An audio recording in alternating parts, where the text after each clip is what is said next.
This video sponsored by BuyMode shopping app. BuyMode e-shopping application is one of the online shopping app. இதை பற்றின details தெரிஞ்சுக்கணுன்னா டிஸ்கிரிப்ஷனில் link கொடுத்துருக்கேன், check பண்ணிக்கோங்க. Hi, நம்ம இன்றைக்கி என்ன பார்க்க போகிறோம் அப்படின்னாக்கி 6th standard ஃபஸ்ட் சாப்டரில் எக்ஸசைஸ் 1.4 உள்ள 5 sums ஆல்ரெடி பார்த்துட்டோம். இன்றைக்கி 6 sum பார்க்க போகிறோம். சரிங்களா? என்ன அப்படின்னா, ஒரு நகரத்தில் 2001ஆம் ஆண்டு மக்கள் தொகை 43,43,645ஆகவும் 2011ஆம் ஆண்டு 46,81,087ஆகவும் இருந்தது. ஓகேவா? அதிகரித்துள்ள மக்கள் தொகையின் உத்தேச மதிப்பை ஆயிரங்களில் முழுமையாக்குக. இந்த பாடத்தில் ஃபுல்லாமே நம்ம என்ன பண்ணோம், உத்தேச மதிப்பு தான் பார்த்துட்ருக்கோம். சரிங்களா? உத்தேச மதிப்பு 100களுக்கு எப்படி முழுமைப்படுத்தணும், அப்புறம் வந்து ஒன்றுகளுக்கு எப்படி முழுமைப்படுத்தணும், ஆயிரங்களுக்கு, பத்தாயிரங்களுக்கு எல்லாத்துக்கும் எப்படி முழுமைப்படுத்தணும்னு பார்த்துட்ருக்கோம். இந்த கணக்கில் எல்லாம் முடிஞ்சு இப்போ நம்மளுக்கு ஒரு வகை கணக்கு மாதிரி கொடுத்துருக்காங்க. இப்போ நம்ம ஃபஸ்ட்டு எழுதணும் 2001ஆம் ஆண்டு மக்கள் தொகை எழுதணும். அப்புறம் 2011ஆம் ஆண்டின் மக்கள் தொகை எல்லாம் அதிகரித்துள்ளது. 2001 இவ்வளோ இருந்திருக்கு, இப்போ இவ்வளோ. அந்த ரெண்டில் அதிகரித்தது எவ்வளோன்னு கேட்டிருக்காங்க. இப்போ நம்ம இதில் எது நம்மளுக்கு ஹையஸ்ட் நம்பராக இருக்கோ அதிலேருந்து நம்ம ஸ்மாலஸ்ட் நம்பரை நம்ம என்ன பண்ணணும், சப்ட்ராக்ட் பண்ணோம்னா ஆன்சர் கிடச்சிரும். இப்போ பாருங்கள், 2011 நம்மளுக்கு 46 லட்சத்து பேருக்கு, இங்கே 43 லட்சத்து தான். அப்போ ஃபஸ்ட்டு எழுதணும் 2011ஆம் ஆண்டில் மக்கள் தொகை.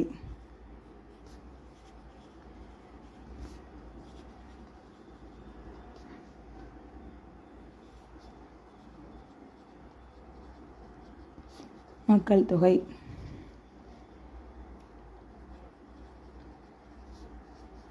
எவ்வளோ? 46,81,087.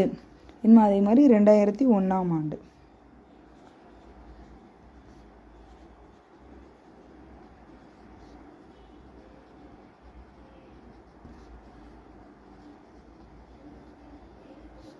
எவ்வளோ அப்படின்னாக்கி 43,645 கழிக்கலாமா? இப்போ நம்மளுக்கு அதிகரித்துள்ள தொகை தானே கேட்டிருக்காங்க.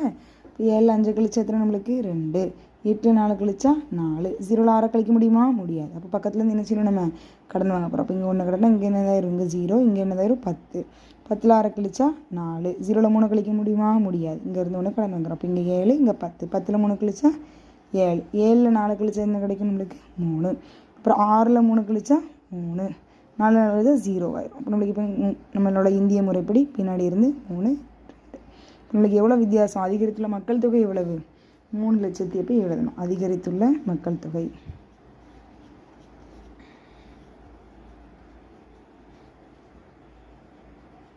அதிகரித்துள்ள மக்கள் தொகை 3,37,442. ஆனால் என்ன நம்மளுக்கு கேட்டிருக்காங்க, உத்தேச மதிப்பை இங்கே பாருங்கள், ஆயிரங்களில் முழுமையாக்குக. அப்போ ஆயிரங்கள்லாம் என்ன, இங்கே பாருங்கள், இது நம்மளுக்கு வந்து ஒன்றுகள், இது 10கள், இது 100கள், இது ஆயிரங்கள். இப்போ நம்ம இப்போ இதில் பார்க்குறோம், நம்மளுக்கு 7,442. இப்போ இது வந்து 7,500 விட மேலே போயிருந்ததுன்னா இங்கே நம்மளுக்கு என்ன பண்ணலாம், நம்ம இங்கே 8 போட்டுடலாம், 8000 அப்படின்னு முழுமைக்கிடலாம். இப்போ நம்மளுக்கு இங்கே என்ன 7,442 தான், 7,500 விட கம்மி தான். அப்போ என்ன பண்ணிடலாம், 3,37,000. பாருங்கள், அப்போ எனவே அதிகரித்துள்ள மக்கள் தொகை எவ்வளவு? 3,37,000. இப்படி தான் நம்ம முழுமைப்படுத்தணும். இங்கே கிளியராக பார்த்துக்கோங்க. நம்மளுக்கு 7,000 விட நம்மளுக்கு எப்படி இருக்குது, 7,442 தான். 7,500 கூட போகலை. 7,500 தாண்டினா தான் இங்கே நம்ம 1 அதிகப்படுத்தி 8000னு எழுத முடியும். 7,500 விட கம்மியாக தான் இருக்குது. அப்போ நம்மளால் எழுத முடியாது. அதனால தான் 7,000 அப்படின்னு எழுதுதான். அதிகரித்துள்ள மக்கள் தொகை 3,37,000. அவ்வளோதான். தேங்க்யூ.